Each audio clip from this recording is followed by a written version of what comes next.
So today I will explain to you what we do in a gastric bypass.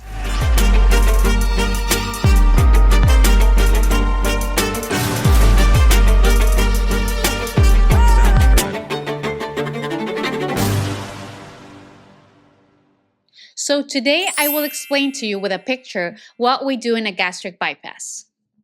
First of all, what we create is a new stomach. The first thing that we will do is do a small square in the upper part of your stomach that will be called a pouch. This will be our new stomach. To this new stomach, we will reconnect a part of the bowel, skipping a part that will not be absorbing because it will no longer have contact with the food or liquids. After we connect to our pouch, we will now have a one anastomosis gastric bypass.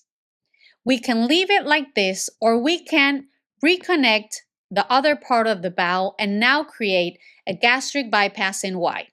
In the first image, you can see how the food normally passes through the esophagus, stays some time in the stomach, and then passes into the bowel. In the second image, you can see the modification with the gastric bypass. The food and liquids pass through the esophagus, the pouch, and then the bowel. As well, remember that at a certain point, the acids from the stomach and the bile will reconnect to our bowel. And as soon as it's reconnected, it will mix with our food and liquids, helping with the digestion.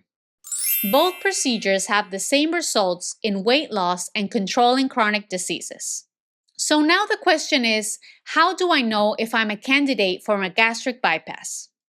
Well, this will be for patients that have approximately 40 to 50 of BMI, and it's recommended when we have chronic diseases.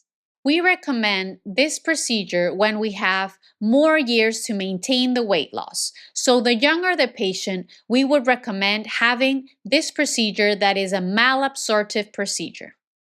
A very common question is if the gastric bypass is reversible. Yes, this surgery is reversible because the part of the stomach that we are disconnecting remains in your abdominal cavity, and in any time we can reconnect this part of the stomach. Another very common question is that if we are going to be taking supplements for life. And yes, it's very important to take our supplements as soon as we arrive home to prevent any malnutrition. Something that is very important to know is that with this procedure, the gastric bypass, we will not feel a lot of restriction. Why do we not feel restriction? Well, we are creating an anastomosis that is a junction between the bowel and the pouch. This junction is created by us, and it's not a natural sphincter of the stomach. So everything passes through. As soon as it passes the pouch, it will enter the bowel. If you want to know about a procedure that can give us restriction and malabsorption, then we will explain to you the Sadie's procedure or duodenal switch. If you like my videos or they are helping you in your weight loss journey, don't forget to subscribe. Basically, this is how the surgery works. If you have more questions, feel free to contact us.